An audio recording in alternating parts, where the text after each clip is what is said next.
And now, another long, short story with Sacha Martinengo. So, they say that women are from Venus and men are from Mars. So let's say a guy named Roger is attracted to a woman named Elaine. Must I write this down? Just Stick with you. Listen carefully. Roger likes Elaine. Okay, gotcha. He asks her out to a movie. She accepts. They have a pretty good time. A few nights later, he asks her out to dinner. And again, they enjoy themselves. They continue to see each other regularly, and after a while, neither of them is seeing nobody else.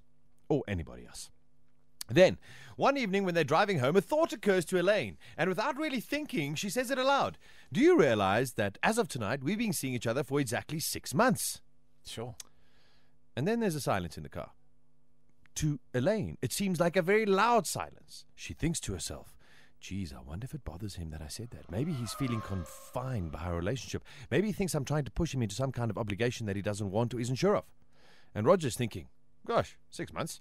And Elaine is thinking, but hey, I'm not so sure I want this kind of relationship either. Sometimes I wish I had a little more space, so I have time to think about whether I really want to keep going in the way that we are moving steadily forward. I mean, where are we going? Are we just going to keep seeing each other at this level of intimacy? Are we heading towards marriage, towards children, towards a lifetime together? Am I ready for that level of commitment? Do I really even know this person?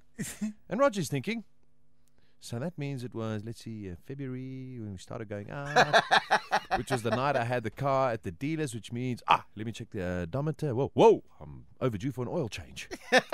And Elaine is thinking, he's upset. I can see it on his face. Maybe I'm reading this completely wrong. Maybe he wants more of our relationship, more intimacy, more commitment. Maybe he has sensed, even before I sensed it, that I was feeling some reservations. Yeah, I bet that's it. That's why he's so reluctant to say anything about his own feelings. He's afraid of being rejected. And Roger's thinking, and I'm going to have to make them look at the transmission again. I don't care what those morons say. It's still not shifting right. And they better not try and blame it on the cold weather this time. Cold weather. It's flipping 35 degrees and this thing is shifting like a garbage truck. And I had to pay those guys $500 for that. And Elaine is thinking, he's angry. I don't blame him.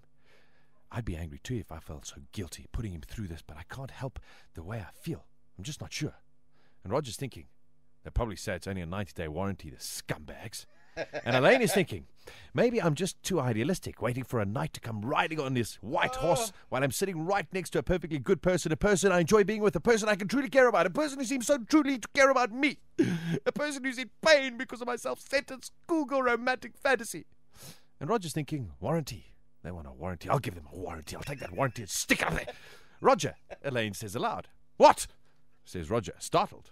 Please don't torture yourself like this, she says, her eyes beginning to brim with tears. Maybe I should have never. Oh dear, I feel so. And she breaks down. What? Says Roger. I'm such a fool, Elaine sobs. I mean, I know there's no knight. I really know that it's silly. There's no knight. There's no horse. There's no horse? Says Roger. You think I'm a fool, don't you? Elaine says. No, says Roger, glad to finally know the correct answer. It's just that I need some time, Elaine says.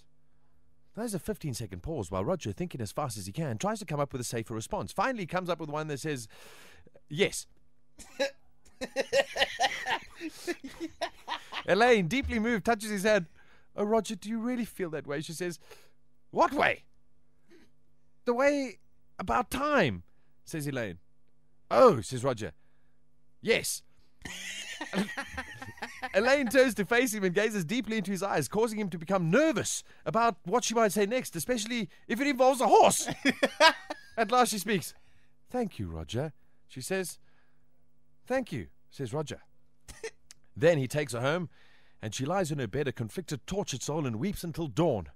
Roger gets back to his place. He opens up a bag of Doritos, turns on the TV, and immediately becomes involved in a rerun of a tennis match between two Czechoslovakians he's never heard of. A tiny voice in the far recess of his mind tells him that something major was going on back there in the car, but he's pretty sure there is no way he would understand what. So he figures it's better if he doesn't think about it. The next day, Elaine will call her closest friend, or perhaps two of them, and they will talk about the situation for 6 straight hours.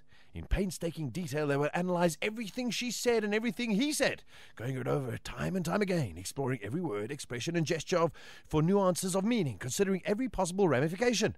They will continue to discuss the subject off and on for weeks, maybe months, never reaching any definite conclusions, but never getting bored with it either.